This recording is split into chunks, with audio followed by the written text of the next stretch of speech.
Good morning, everyone, and welcome to this webinar in our Ideas for Your ISA series. Today, we're hearing from the management team behind Vietnam Enterprise Trust, or VAIL, to use the ticker. VAIL is run by Dragon Capital, who've been investing in Vietnam before it even had a stock market, and so they have experience and contacts second to none.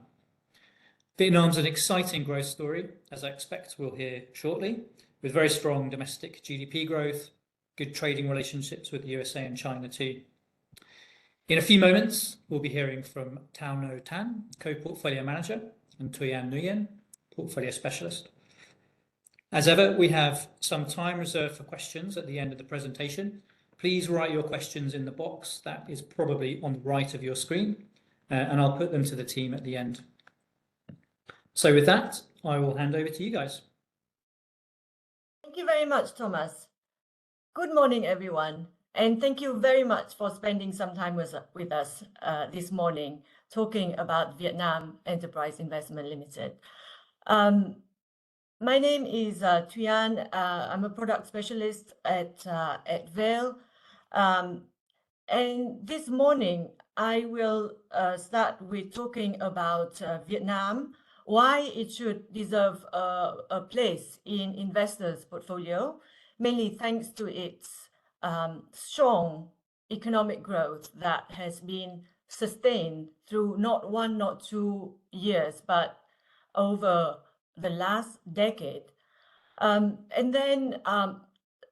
now Vietnam is on the cusp of achieving ambitious growth goal of 8% this year, and setting even more ambitious target of double-digit growth in the coming years.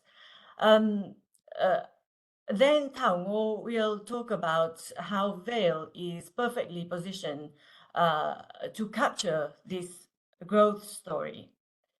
She will then end with giving some updates on the Vietnam equity market and economic situation and outlook into 2025. Now, let's start with, just to put things in perspective, let's compare Vietnam and the UK. So Vietnam is about 13 hours away on a direct flight. Its shape is a little bit similar to that of the UK, but there the similarities end. Its land area and population are both about 40% larger than the UK. So Vietnam has a population of 100 million people, mostly young. Average age is 32. The most popular city is Ho Chi Minh City, very similar population to London. But the big difference is urbanization in Vietnam is only 42% compared to 85% in the UK. And urbanization is growing at a very fast rate, over 2% per year. And this presents a lot of opportunities in the banking, real estate and retail sector, which is captured in the VAIL portfolio. Moving on to economic indicators, Vietnam's economy, the size is only around 15% of that of the UK, and GDP per capita is only 1/10 of the UK. So there's great potential for growth there. And Vietnam has shown really good, stable GDP growth, averaging about 6% over the last decade. Last year in 2024, GDP growth was at 7%. As I mentioned earlier, the government has set a target for 8% growth this year and double-digit thereafter. Now, what are the drivers of that very strong economic growth? The first thing to mention is that Vietnam has been a major beneficiary of the China Plus One movement, where multinationals relocate or diversify their supply chain away from China into other countries. And Vietnam emerged as a very attractive location due to its strategic location its cost advantage, and the number of FTAs that it has with other countries. It's as you can see in the map that Vietnam is to the south of China. Its northern industrial hub is actually only 100 kilometers away from the South China industrial hub. So companies have been relocating there. Samsung, for example, produced 60% of their handset in Vietnam and export to the rest of the world. And success with China Plus One has meant that FDI into Vietnam has grown steadily year to year, making record high each year. And last year, it reached 26 billion of disbursed FDI capital. And this FDI investment doesn't just create immediate employment in factories and in businesses, but it also indicates long-term advantages to the country through infrastructure development, through technology transfer, and through the growth of the domestic supply chain in both breadth and quality. The second thing to mention on the, sorry about the slide.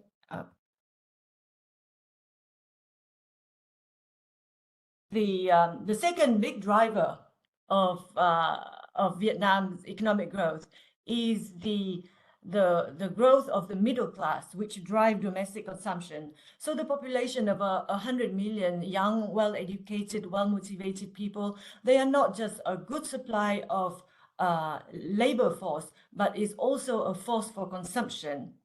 The chart on the left of this slide show how this population has become more prosperous over time. So the green part of each bar shows the number of people, the number of million of people that are in the consuming class. So, for example, in 2030, it's predicted that there will be 57 million people in Vietnam in the consuming class, a number that has grown from just 5 million in 2000. And as the population get richer, their spending habit also evolve and shift. So the chart on the right shows against the expansion of the green part, and that is preference. That is the amounts that spent on modern trade instead of traditional trade. So moving from the wet market to shopping mall and air-conditioned grocery stores, etc. And that is a trend that is also well captured in the VALE portfolio. The third thing to mention is infrastructure. So as FDI has been pouring into the country, on their part, the government has been embarking on a very ambitious plan of infrastructure building as well. The chart on the left show that between 2019 and 2024, the amount of money invested in infrastructure development has increased from 15 billion to 27 billion and projected to be 30 billion in 2025. This money has been invested on very transformational projects such as airport. There's a new airport being built in the south of Vietnam that's going to replace Tân Sơn Nhất Airport, which is now over capacity. The money has been invested also in ensuring energy supply. The latest project was a circuit that connect the central electricity generation with the north, so therefore reducing northern provinces' reliance on hydropower and ensuring no power cut. So this infrastructure program is being supported by a government very strong fiscal health. So government debt is only 40% of GDP at the moment. And the National Assembly has already approved a ceiling of 60%. So the government still have a lot of room to invest more in infrastructure. Just quickly addressing a question that is at the forefront of many people's mind, which is how Trump tariffs might affect Vietnam. Will Vietnam be a victim of its own success? Looking at these charts, we can see that Vietnam is number 3 in terms of having a trade surplus with the US, just after China and Mexico. Last year in 2024, the trade surplus was over 124 billion US dollar. But so far, there has been no news from the US side on any change in tariff towards Vietnam. We know that President Trump uses tariff to as a bargaining tool for other things like China. China is a rivalry, wanting to compete on the world stage. Mexico share a border with the US, and their issue with illegal immigrants, etc. The thing with Vietnam is we don't know what US want from us, right? Maybe they actually want the goods that are being imported into the US. And looking at the goods, we can see that the green bars on the left are showing that if you add those green bars together, those are the categories of computers and telephones, etc., that are produced by foreign enterprises in Vietnam. So companies from Korea or Japan, who are US allies. And then the other big categories are textiles and footwears and toys and sports equipment. Those are probably not the items that the US want to be onshoring. And then, but even if it's not clear yet what the US might want from Vietnam, it hasn't stopped the Vietnamese from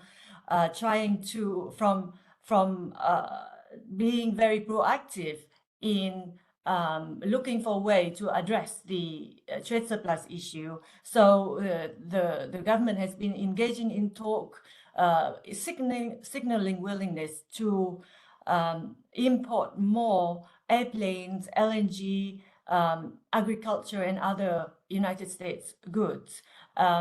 And so we will have to watch and see this tariff situation, but so far so good. Finally, before handing over to Tao, I would like to draw your attention to the government's new initiative that is very significant and is being compared to Đổi mới. Đổi mới was a policy instigated in 1986, and it changed the whole economic trajectory of Vietnam. It opened it to free enterprises. And the significance of the current reforms is being compared to that very seminal change in policy. The government has declared an era of ascendance, and it starts by institutional revolutions. So there has been effort ongoing to merge ministry, provinces, aiming to reduce 20% of government headcount in 2 years. It's an age of increasing greater government efficiency, with legal reforms such as new land law to support the real estate sector, and they are re-putting the emphasis back on private sector in order to spur economic growth. And this is how the government envision us achieving 8% target growth in 2025 and double-digit thereafter.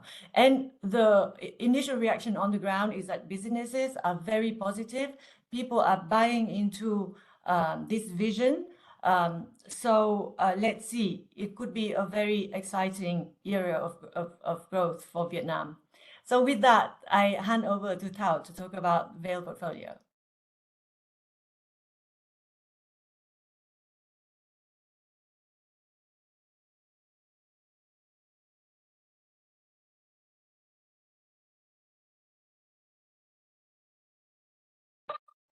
Thao, I think you're on mute.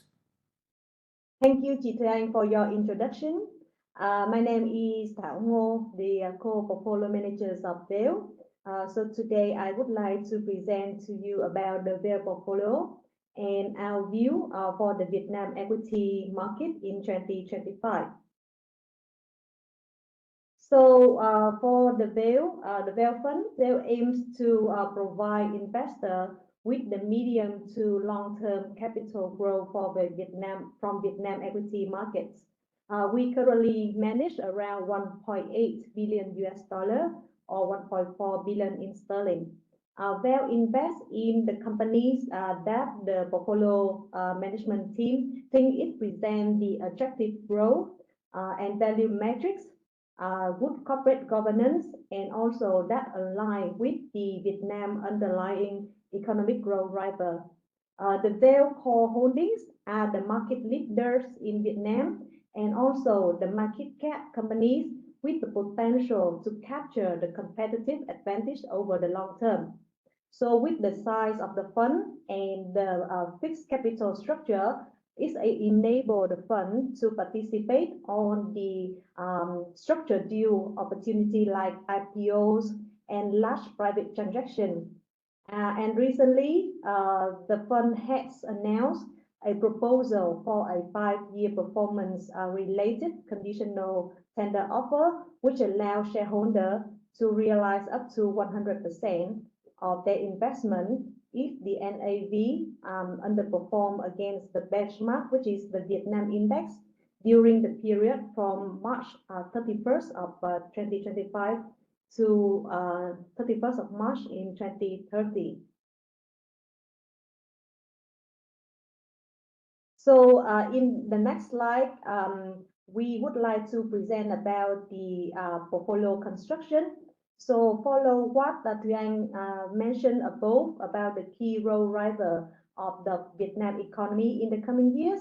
We reflect these 4 key investment themes in the VEL portfolio: the middle class formation, supply chain shift, urbanization, and infrastructure.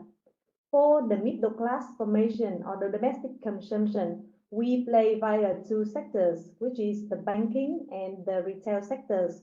So in Vietnam, the bank still plays as a key capital driver for the whole economy. And in the VEL portfolio, the banking occupy around 42% of the NAV, which reflect our belief that the banking sector will benefit most from the economy recovery.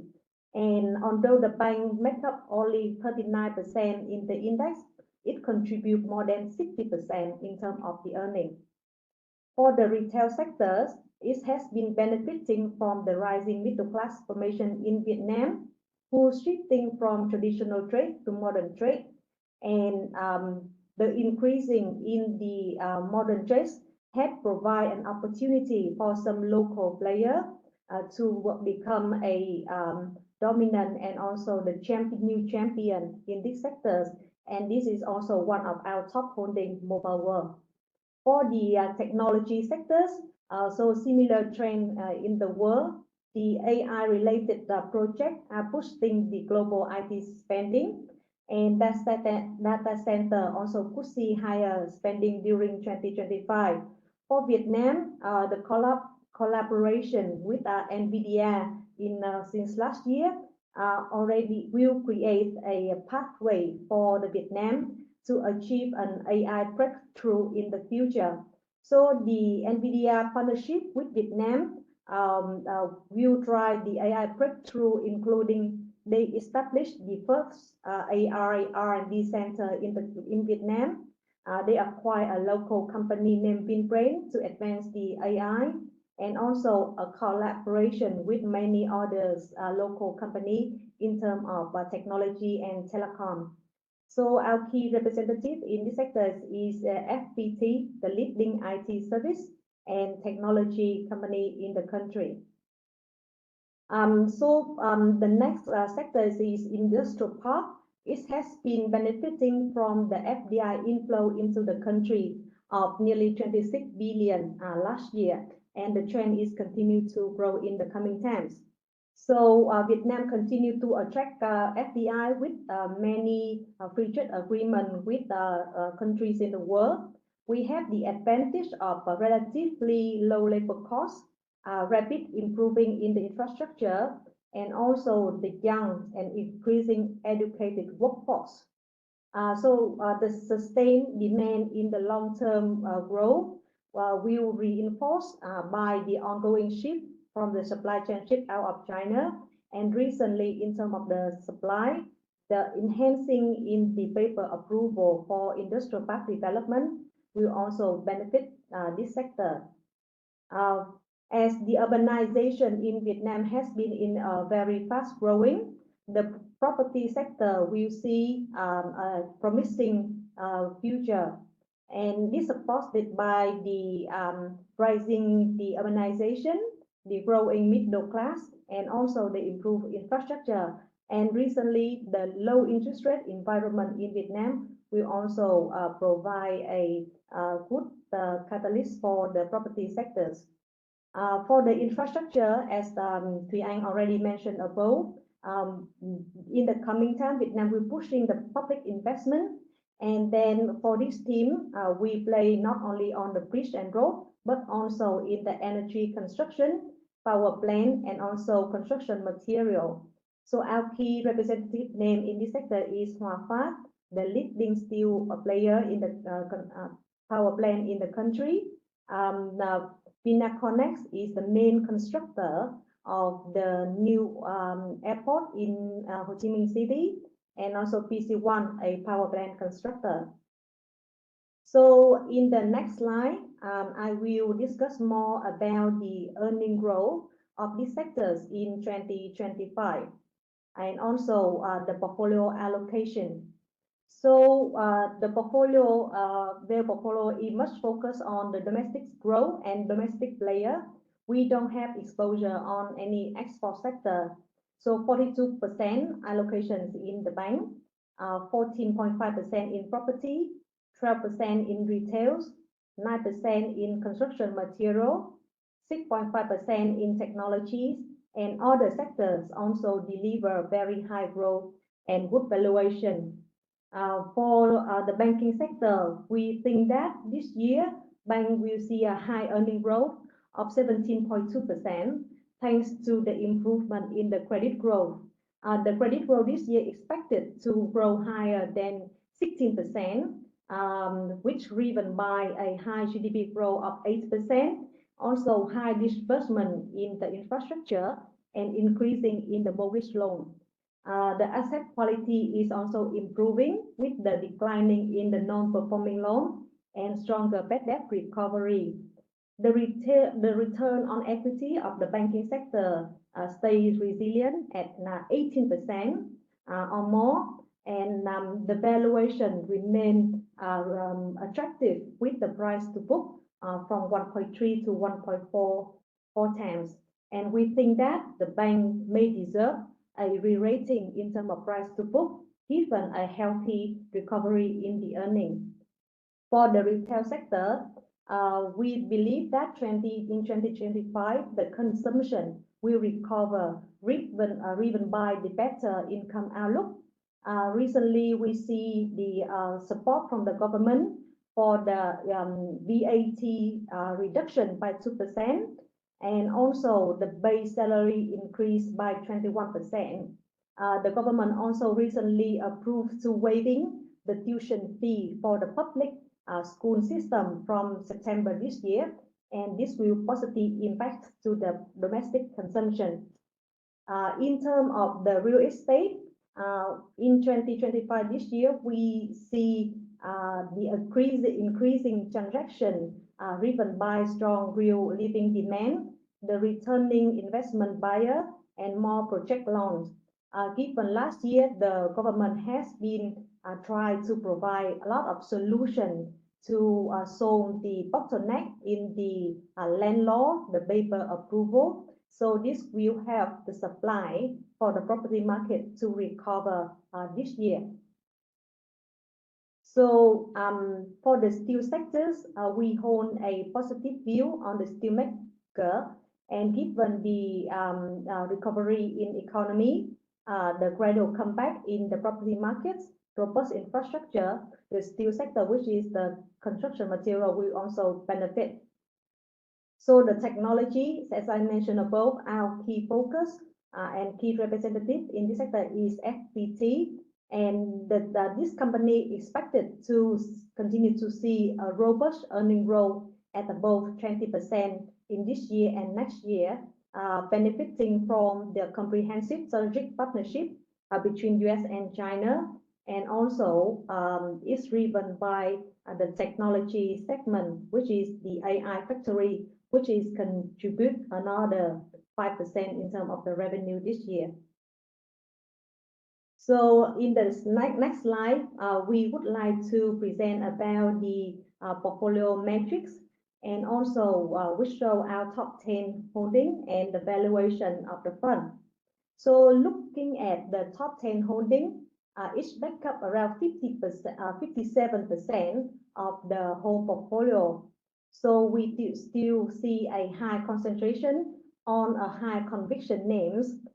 This reflects our long-term view on making an investment and willing to secure big position on a strong company and grow with our investee over the long term. So most of all the remaining names also deliver high growth and good valuation. In terms of the earning growth of the portfolio, we expect the portfolio deliver 18.6% in terms of the EPS growth this year, and the valuation remain attractive at the price to earning of 11 times, with a return on equity of 15.6%. So I will briefly present about our top 3 holding to introduce to you about the investment opportunity in Vietnam. So our top holding is Mobile World. This is the top retail player in Vietnam who leading the retail transformation from traditional trade to modern trade. The company is also number 1 in the country in terms of retail, in both by revenue and net profit. The company had 3,000 stores nationwide in consumer electronics, ICT, and grocery. The grocery business of Mobile World already reached the profitable on the back of the strong traffic and the industry-leading operation last year, with the revenue of above $1 billion. The company aims to become a leading grocery retail chain in Vietnam in the next 10 years, with the target of revenue around 10 billion in 2030. So with the good performance of the grocery business, this year we expected that Mobile World will achieve the earning growth of more than 40%, while the valuation remained reasonable at 15.9 times. The second biggest holding is VB Bank. So the VB Bank is a leading private bank in the country, and that serve on the mass affluent client and have captured the largest customer base in Vietnam. The bank is also a biggest in the consumer finance market, with the high credit growth this year. The earning for 2025 is predicted to be strong at 27.3%.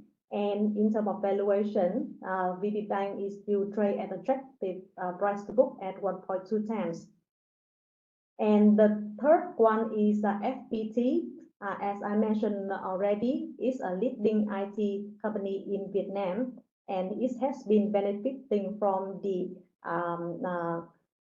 AI and also data center trend from the world, and the collaboration with the NVIDIA. So in the next slide is the VAL performance. So VAL long-term track record is strong, with the NAV total return of 9.6% over 5 years, and per annum over 5 years, and 12.7% per annum over 10 years. And it's also outperforming index by 8.1% and also 10.5% per annum respectively. Despite this, the discount remains wide at around 23 to 24%, which is also play a part of the introduction for the tender mechanism. As I mentioned above, the fund size and the fixed capital structure enable VAL to participate on the IPOs. And VAL is the powerhouse of the deals. Vietnam had a big IPO wave in the past, in the period of 2017-2018, and VAL was an active player in that privatization wave. And the total deal size we participate ranging around 500 to 900 million. That VAL and other funds managed by Rakan Capital already participate. With the size and the long track record in Vietnam, VAL is normally invited by the entrepreneur here to be an anchor investor, and we could participate in the deal with at a discount level. And the alpha driven by deals plus with the market rally during that period normally contribute quite impressively to the fund outperformance. We expect there will be another round of the IPO wave coming back in the next 2-3 years with the estimation pipeline of around $47.5 billion US, and VAL will be ready for that change. Actually, the fund already have some exposure on some companies which looking to IPO soon. For example, in the healthcare sectors, the Longzhou Pharma will going to IPO this year. Next, I would like to quickly go through our outlook for the Vietnam equity market in 2025. So last year, we see the earning already recovery strongly in all of the sectors and all of the market cap.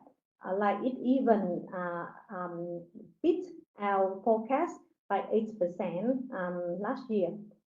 In last year, the earning growth increased by more than 22%. And the Vietnam index last year also increasing around 9% despite the pressure from the foreign selling around 3.5 billion US dollar. So it's so the rally of the market mainly driven by strong local money. Looking about the earning in 2025, our research team think that the earning growth will be around 15 to 17%. With the support from the strong economy recover and also strong GDP growth of 8%.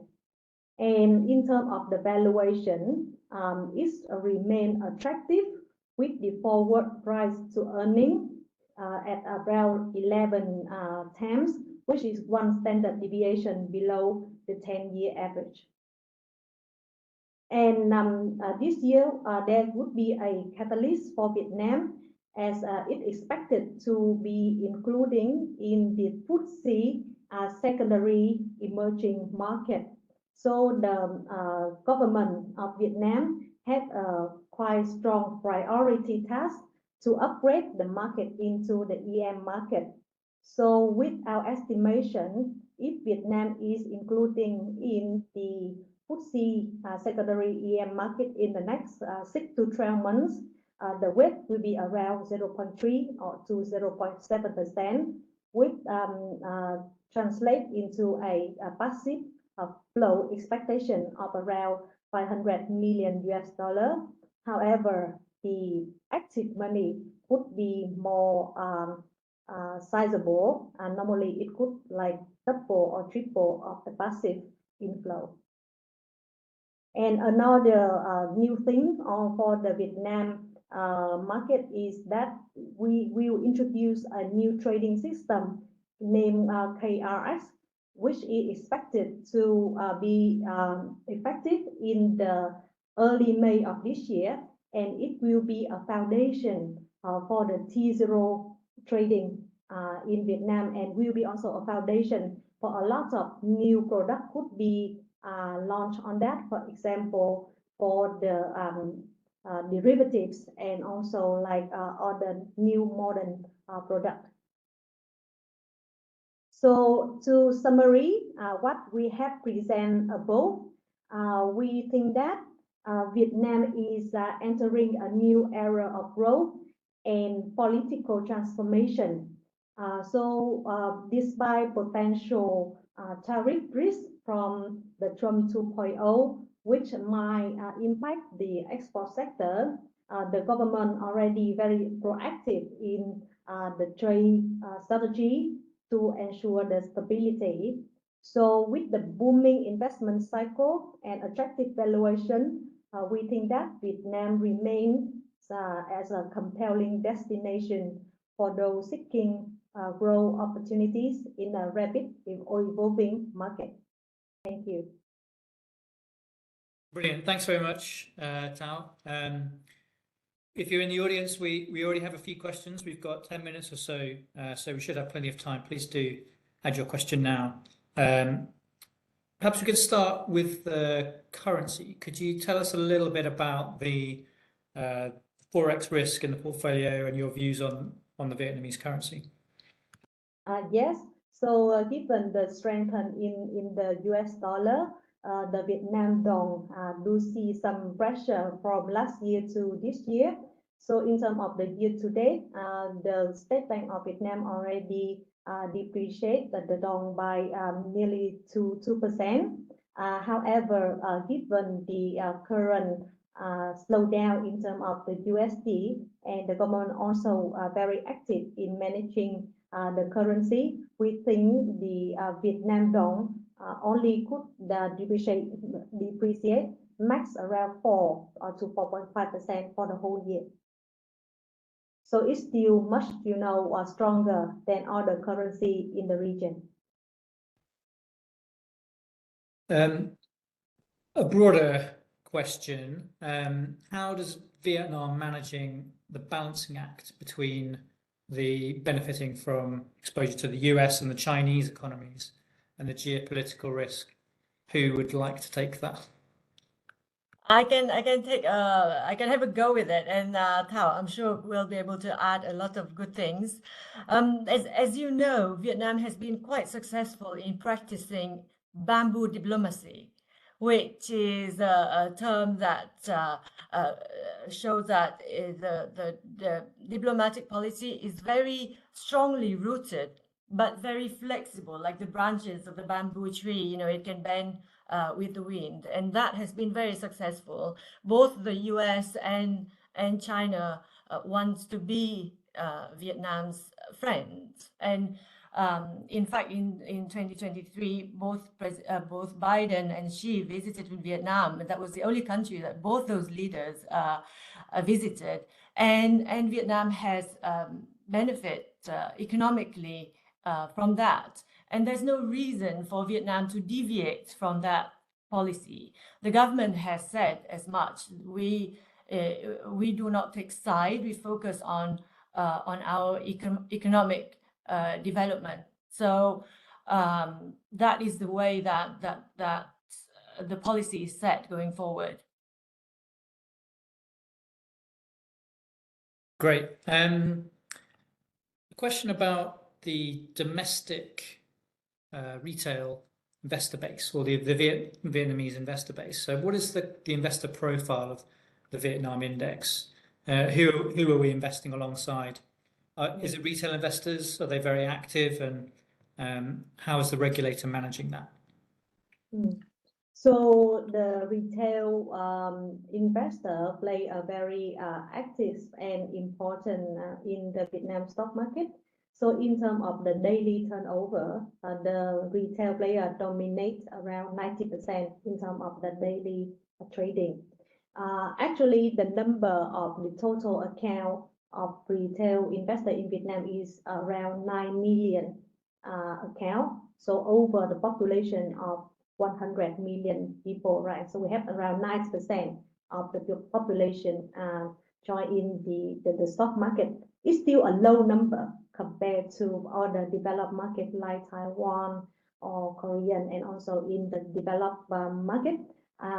Although so this is potential for the stock market in Vietnam to develop in the future. So although the active play by the retail investor, it's also the way that they place is quite short term, right? So normally they look at a more kind of the short-term gain in like short-term activity and in balancing. However, I think most of them now are more experiencing.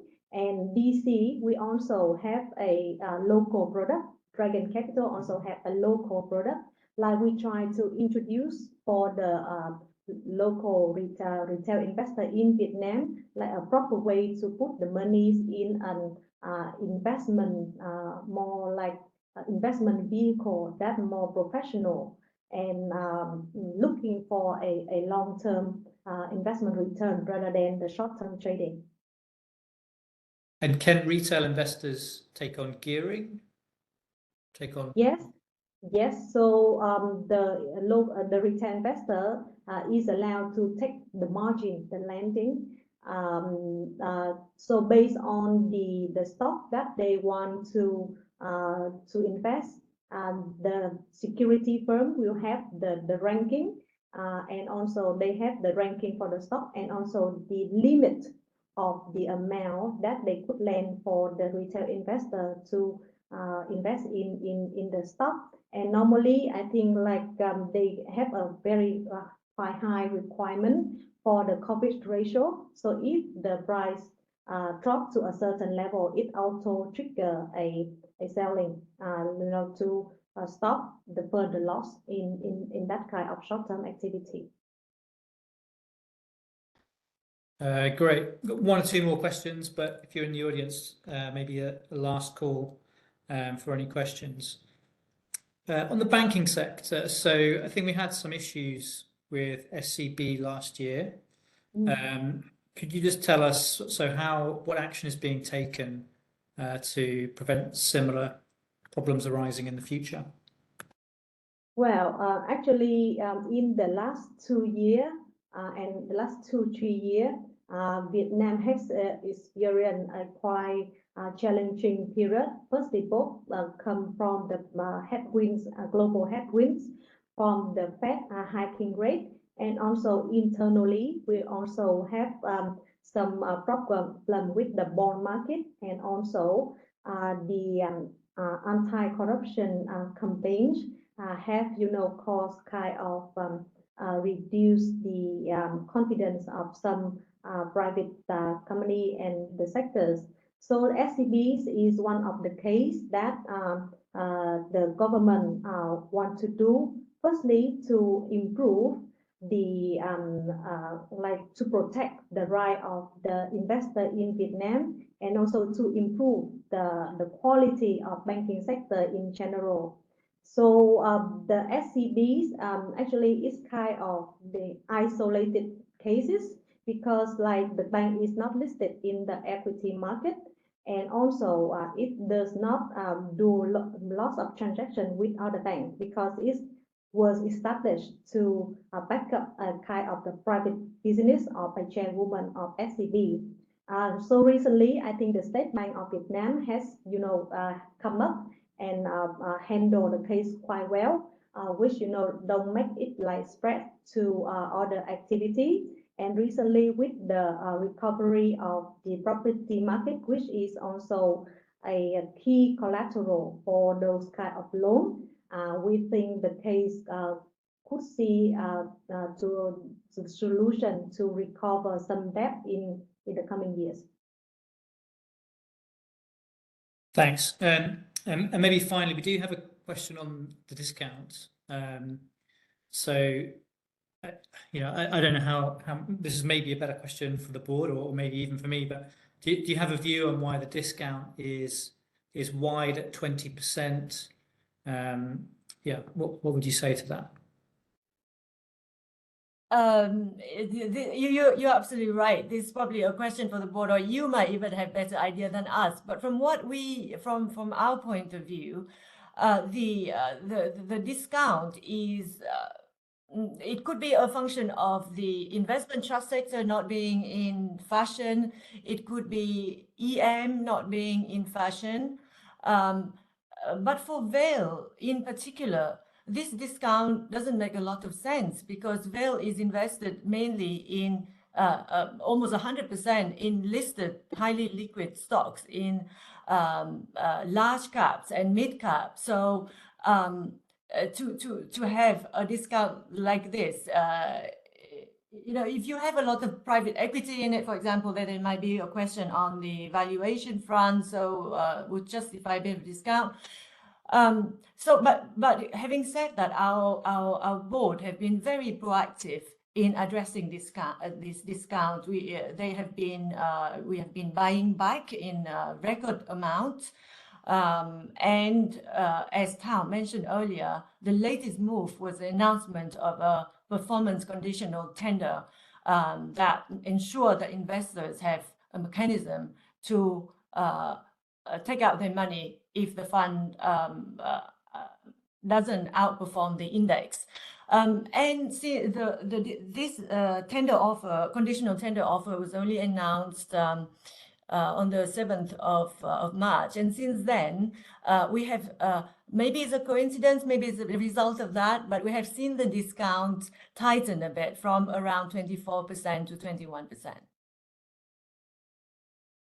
Yeah, definitely. I think you're quite right. There's some obvious environmental issues in the investment trust sector as a whole that are pretty important.